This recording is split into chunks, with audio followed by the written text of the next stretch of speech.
Hello everyone, this is Deltrox, and I am back with another video after quite a long hiatus because I had nothing really to talk about. But now, with the Greymoor update, I have found a new topic to talk about, and that would be the Galenwe set. So let's go ahead and dive right into it. So, Aegis of Galenwe was buffed in the Greymoor patch to no longer affect 3 targets, it affects 11 targets. So you can see here, after successfully blocking, you grant Empower to 11 allies within 15 meters for 5 seconds, increasing the damage done of their next light attack by 40%. This effect can occur once every 2 seconds. So this basically means that it's another heavy armor damage buffing set, which there are very few of in the game. In fact, Yolnahkriin, Torug's, and Galenwe are the only 3 that I know of. Alkosh, of course, is a medium armor set, and then you have some other ones like Zen's Knowledge or Zen's Redress and Martial Knowledge that also boost damage, but those, of course, can't be worn on the body as a tank unless you want to start doing some real funky stuff. So, back to Galenwe. So Galenwe's 2 through 4 piece and its additional 5 piece bonus if you're wearing the perfected version are all very good. It has a double health bonus, which is very, very good for tanks in everything except Cloud Rest. In Cloud Rest, it's actually a bit of a problem because in Execute, it makes you harder to heal because you have more health to get through. But in every other trial, it's good. Minor Aegis is okay. It's not great by any means, but it's okay. The downfall of it is that it doesn't stack, and in my experience, you usually wear Yolnahkriin with Galenwe, which also has Minor Aegis, and so you're essentially losing a 2 through 4 piece bonus. But since it's a perfected version, you get an extra one on the 5th piece bonus, so it kind of evens out. And non-perfected Galenwe is still good. It just won't be quite as strong. It just doesn't have the health bonus, which isn't that big of a deal. So it also has additional 4% healing taken. This, again, isn't great. It's okay. It can help with your burst heals, and that's about it. It doesn't really protect you against one-shots like other stats do, and it doesn't help your sustain, but it can help you heal back up, which can be nice in like Cloud Rest. Okay, so now that we talked about that, let me pull up my notes real quick. So I'm not going to spend too much time on this because this isn't really where I want the focus of the video to be. But basically, it's when you block an attack, it gives Empower to 11 people around you, not yourself. It does not give Empower to yourself, and so you will never be a target for it. 15 meters is a decently long range. It's about double that. Let me check. Igneous Shields is 8 meters, right? Wait, does this not have a... Okay, I'm pretty sure Igneous Shield is 8 meters. I could be wrong on that. So it's about double the range of Igneous Shield. So if you're a Dragon Knight tank, you kind of know what that range is like. If you're not a Dragon Knight tank, then I don't know, do some testing. You'll figure it out. It hits quite a bit. It hits quite a few people, and it's not super common that they're outside of it. So anyways, that's about all I have to talk about for that. So now let's go over why Empower is so strong. So Empower is a relatively unique buff. There are 2 big sources of it that I know of, besides Galenwe, and that is... I should probably stop moving around. And that is the Templars Solar Barrage ability that grants them Empower for as long as it's active. And the Necro Healer's ability that I can't remember the name of, but it basically gives Empower if you spam it. And so those are relatively weak compared to Galenwe. Galenwe affects many more targets. It doesn't take up a skill slot for your DPS, and it doesn't take up a ton of your resources if you're a healer. And so basically, Empower will boost the amount of your light attack by 40%. So this is... The average light attack is about 17k damage in a raid. I took this over a bunch of different logs from different groups in different trials, and about 17k is where I got for this patch. I'm sure that fluctuates patch to patch, class to class. Like, I know Nightblades, their light attacks hit a lot harder. I'm assuming because of end cap, but I don't really know why. But the average is about 17k. So this is a 6,800 damage buff to 8 people.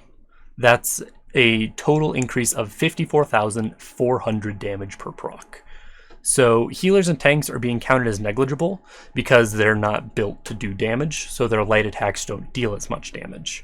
But in reality, you'll get a little bit more from your tanks and your healers, assuming that the tanks use it, and healers will probably use it, and the healers are where it matters more than tanks, because tanks have literally no offensive stats except for Alkosh sometimes, and healers have like 64 points in a mag, and some run the thief and things like that. Another thing about Empower is that it will always go on your correct target, and so if you're light attacking something, hopefully your DPS are light attacking the thing that you should be focusing. So for example, in Asylum Sanctorum, which I don't think Galenwe would be good in Asylum Sanctorum, but let's theorize here. If you needed to switch targets, your Empower would also like switch with you. Of course, nothing would really, like, the Empowered stays the same, but because your light attacks move from one target to the other, it's always on the target that you're focusing. Compare this to something like Torug's, where your Crusher might go on the wrong target. It's stronger than Torug's in that aspect. So now I have a few graphs to show. Let me pull them up real quick. Okay, there we go. So this is a graph showing the Captain Vrol, or Carol as I like to call him, hard mode in Veteran Kind's Aegis. So as you can see, we have a couple different lines here. So the green line is going to be Galenwe. So as you have lower group DPS, Galenwe is going to be stronger because light attacks are relatively flat. We'll go over why I have light attacks as a static value later in the video. But because you're adding a set amount of damage every time it procs, it will be a bigger percentage increase in lower damage groups. So as you can see, I also have a data point here that is a realistic damage value. This is pulled directly from one of my group's logs. We had 570,000 group DPS. And you can see that the Galenwe percent increase was 2.63%. That is higher than the estimated Yolnahkrin buff, and higher than Torug's, and higher than Yorvold's. Of course, Yorvold's we'll talk about later, because Roaring Opportunist is changing the way that set functions, more or less. So I'm going to go over how I got these numbers, okay?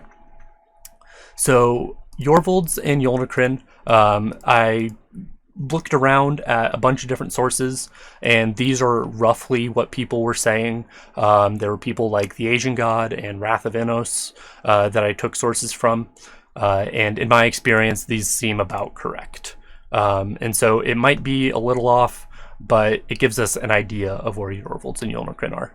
Alkosh, however, is an exact number because it gives you a specific number of pen. It is 3310, I believe. And because of that, you have an exact number of percent increase, which is why Alkosh is a straight line always. This is also assuming 100% uptime on Alkosh, which we'll talk about later. Torug's is also assuming 100% uptime, and again, it gives a set amount of pen, and so it boosts the group DPS by a set amount. Galenwe, however, as we talked about, you get a average damage per empower. So if you look over here, these are 3 different numbers that I took from 3 different groups on how much damage per empower they'd be getting based on average light attack damage. And so then I averaged those to get 7350.3, giving us DPS from Galenwe, basically, which is how much damage we're getting from Galenwe if you take this number times the empowers per second. The empowers per second I got from counting only the DPS, not the tanks and not the healers, only the DPS, how many times they got the empower buff versus how long the fight was. And so as you can see in our fight, DPS from Galenwe was about 15k. And if we plug that into our chart, we get about a 2.63% increase, which is very good. It doesn't sound like a whole lot, but you can see for yourself, these are the other meta sets, and Galenwe is outperforming them. Carol, however, is like the ideal situation for Galenwe. It's been the strongest boss that I've seen Galenwe on so far. And so this is like Galenwe's golden day. The only fight that I have not tried it on is going to be Falgraven hard mode with the main tank holding everything. I'll be trying that later tonight. But I imagine it would be very good there as well. So also, we have Yandir hard mode. Again, all the numbers are gathered in the exact same way as before. We can see we had 1.1 empowers per second, which is actually a little on the high side in my experience. Cloud Rest is pretty low. It's like 0.4, 0.5. While I haven't done a ton of testing because I've been mainly running Kind's Aegis this patch. But in Kind's Aegis, it's very strong because the bosses attack you a lot and there's a lot of ads. And so as you can see, here's another graph. Here's our data point. So it's not quite as strong as before. We're sitting at 1.45% here, but that is still stronger than Torug's. And again, this is assuming Torug's has 100% uptime. Okay, so now that we went over our graphs, let's go over what this means. So, a few assumptions with the graphs that I should mention is that I'm assuming that everyone is using their Empower proc before it expires. I am assuming that light attack damage stays static as group DPS goes up and down. I know this isn't really realistic. A group with higher uptimes on like Zen MK is going to have higher light attack damage than a group that's not running it at all.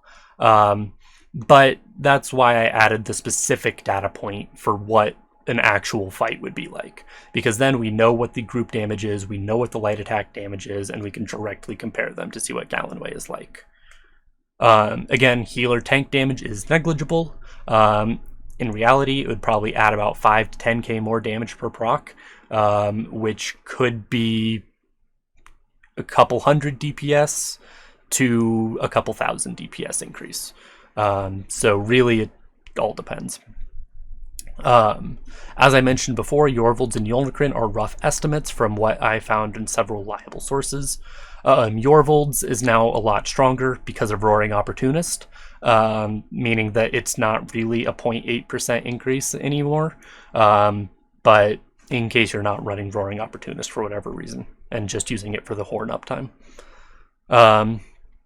So what does this mean in terms of meta compositions? Yorvold's is, as I mentioned, a much stronger set with the addition of Roaring Opportunist. So that means that there are 3 out of your 4 healer sets are almost always occupied. Roaring Opportunist, Yorvold's Guidance, and Vestments of Olarima. And then the 4th set is usually a sustain set. Usually Hollow Fang for mag groups or Hircine for stam groups. And for mixed groups, I think Hollow Fang is the choice that is usually used. Tanks, however, are a lot more flexible in their sets. Yolnahkrin and Alkosh are really the only mandatory sets, and that's just because of how strong Alkosh is. It's 6% compared to other sets like 2-3% maybe. And so Alkosh is just a given. We're going to be using Alkosh. It's one of, if not the strongest set in the game. Yolnahkriin is an easy to apply 2 to 3% in every situation. And so Yolnahkriin is also most likely going to stay. Eben is very, very strong still. It is great for pretty much everything except score pushing. And even in score pushing, it's used sometimes. But in situations where you don't need the extra survivability, and you would rather have more damage, before Torug's was your only option if you wanted to stay in heavy armor, but now you can use Galenwe. So that is something to note. If Galenwe is performing better than Torug's in that specific fight, it's a direct upgrade to Torug's. However, instead of going for Torug's, they'll usually run another sustain set like Worm, because they usually have a tank in Eben. And so so now we get to compare Galenwe versus Worm, right? Here scenes will likely be a healer set, so in Stam groups, Galenwe is actually even more viable, because there's not really anything else to put there. There's like Morag Tong, but Morag Tong doesn't work very well with Stam Necros, which are the hardest hitting DPS class, or hardest hitting Stam class, I mean. So it's kind of strange. But let's talk about Mad Comps, because in Greymoor, Mad Comps are much stronger than Stam Comps. So I compared 3 different guilds in 3 different fights, or it's the same fight. It's Captain Vrol hard mode, which is what we've mainly been using to compare Galenwe with, and comparing how many heavy attacks they all had to do. So in Ku, which is my guild, there were 7 heavy attacks. Most of these were from one person. We did not have Worm. I was running Galenwe, and it was a 4-minute long fight. So it's interesting. 7 heavy attacks is not a lot by any means, especially when spread out among 7 DPS, because our 8th DPS was a heavy attack Petsork, and so his heavy attacks and light attacks don't count.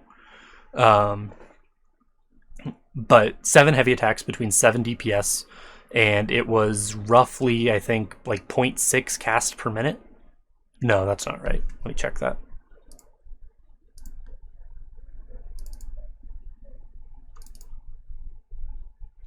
.8 cast per minute. And so that compared to Salty, which had Worm, they had 6 heavy attacks in a 6-minute fight. So they had 1 heavy attack per minute, which is about half of what we had. And Sweaty Casuals had no heavy attacks. They also had Worm, but theirs was a 2-minute fight. And so it's basically so Ku would have less heavy attacks if the fight was shorter. And so, let's see, I'm trying to think of the way to word this. Is the rough number of heavy attacks that Ku would have, let's say we would have 3 in a 2-minute long fight, going to outweigh the Empower procs from Galenwe? And I don't think so at all. I think Galenwe is much, much stronger than Worm, especially in Kind Aegis. There are going to be different trials where Galenwe is stronger, different fights where it's stronger, and fights where it is weaker. It is definitely not a one-size-fits-all set. Like in Asylum Sanctorum, I think it's terrible. I'm not even going to test it in there because I think it's going to be so bad. Olm's attack's slow, the minis attack slow, the tanks are all over the place, DPS are all over the place. It's organized chaos, but people aren't close to each other very often. And so I think it's just going to be terrible in there. Something like Worm is going to be much, much better. But yeah, so I will be, if you want, hit me up on Discord. I'll leave my Discord link in the description below or something like that. So you can message me if you have any questions. I will be posting more and more fights that I find and figure out more about it in discords that I'm in. And so yeah, that is about it. I hope you all found this at least somewhat enjoyable. I've seen a lot of people shitting on Galenwe, and I don't really understand why. I think they just wear it and come up with their own data. I don't think they ever actually test anything. And so I think Galenwe is a very, very strong set. And this is my opinion of it. Yeah, so basically Galenwe is versus Worm or additional Alkosh. Alkosh uptimes can be better with one person, but if you have one person who's really good in Alkosh, it can be better there. So in lower tier groups, you might want to run Alkosh or 2 Alkosh instead, as the tanks get used to cycling the synergies and the healers and the DPS get used to not taking them and giving them out at the right times. But in general, Galenwe also gets stronger as the group DPS gets lower, so it's kind of a toss-up. And Galenwe makes your tanks beefier and more secure than Alkosh would. So I think Galenwe is a very strong set in many, many applications. Anyways, I've rambled long enough. Thank you all for watching, and if you have any ideas for a video you want me to do, let me know, because I just kind of put them out whenever I feel like it. But yeah, hope you all have a good day.